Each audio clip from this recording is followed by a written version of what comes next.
Well, it's quite an interesting story, the way in which a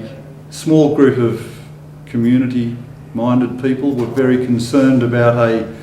council development that was going to see residential development in what we believed was going to be a potential to be a very important wetland area. And out of that, an action group was established, the Ploughman's Creek Wetland Action Group. In 2004 that was established, and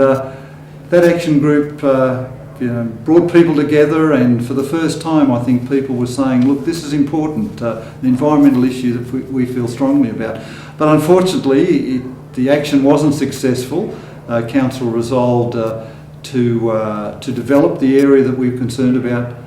potentially for housing, and one of the arguments was that we were just an action group, a noisy minority, and so a number of those people from that group sat around in my lounge room one evening in 2005 and said, look, we need to get together, we need to engage a wider community. And so out of that meeting, environmentally concerned citizens of Orange evolved, and we set about structuring the organisation to attract a wide membership from the community, developed our aims and objectives, and became an incorporated association, and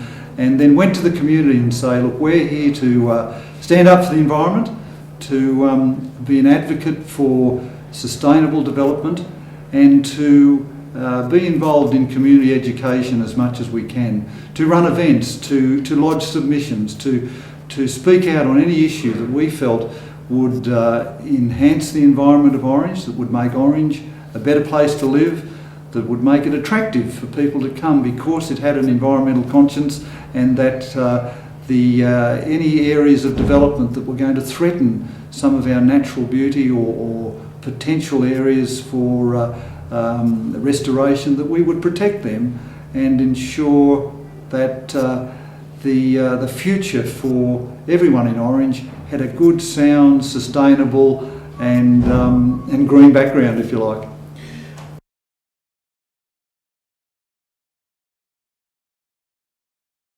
Well, I think there is a concern that the development that's taking place is for the benefit perhaps of investors who are looking for a quick return on their investment and maybe not thinking about the shape of Orange for the future. They mightn't share the vision that we have for Orange, which is a green, clean, sustainable city that meets the needs of all residents. And but I think the drought of those few years ago brought home the need for a lot of water conservation measures. At the same time, people did become concerned about climate change, and that I think has led to a lot of people taking measures in their own homes to reduce their carbon footprint and to be part of activities. And so Echo has certainly seen, perhaps in the last couple of years, a significant increase in interest in our activities. When we are involved in Clean Up Australia Day, we get tremendous community support to work with us and Council and the Tidy Towns Committee to clean up our waterways and our streets. When we have an action on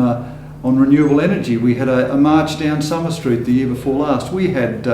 several hundred people took part in that march, all advocating the same sort of thing, that we need to care for our environment and be part of a community movement that shares a common interest and will work with anybody who's prepared to acknowledge that this is a good thing to do.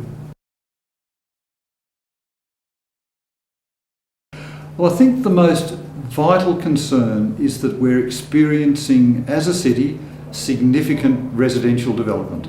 We have pressures to provide accommodation, and it's quite legitimate that we need to provide accommodation for the growth that's occurring, and that what we must ensure, and this is the real environmental challenge, is that we provide the right sort of open space for people to be able to feel that they are not living in a overcrowded concrete and mortar type environment where they don't enjoy some some peace and some real nice aspects of living in the country. And that's where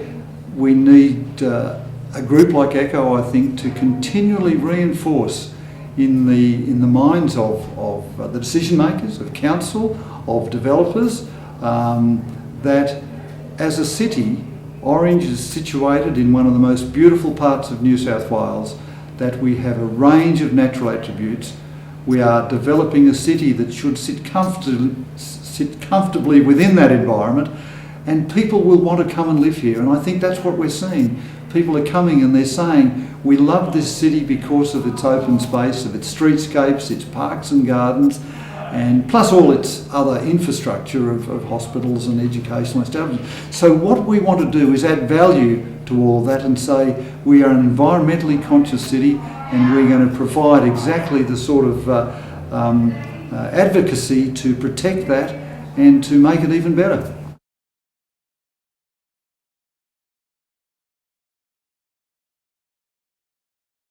Well, I think we're certainly going to see Greens being part of the election, and I would hope that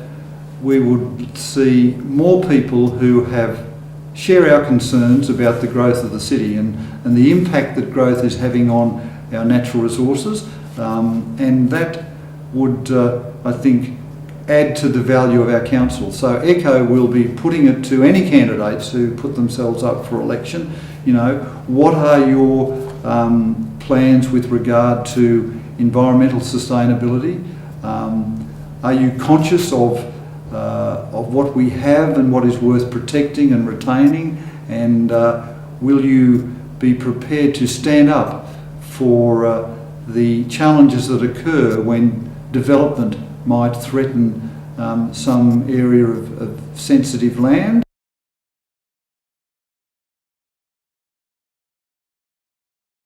Yes, that's something that ECHO is focused on in the last 12 months. We believe that, of course, education is a very important part of creating environmental awareness, and we've been working with a couple of local schools, in particular Glenroy Heights Public School, where ECHO members go along most Friday afternoons and work with children to help them in their kitchen garden, and working with the kiddies, perhaps giving a role model, which often many of them don't have. But we've also taken the message to Calare Public School, where we've taken children on excursions to the wetlands and got them down in there with their boots on and getting muddy and doing things that maybe my generation used to do a lot in the past, but because of all the risks and things these days, the kiddies don't get out and get dirty. Well, we were wanting to show them that, you know, you can get down there, you can appreciate the myriad of flora and fauna that's you know, in amongst the bulrushes and in the water and so on.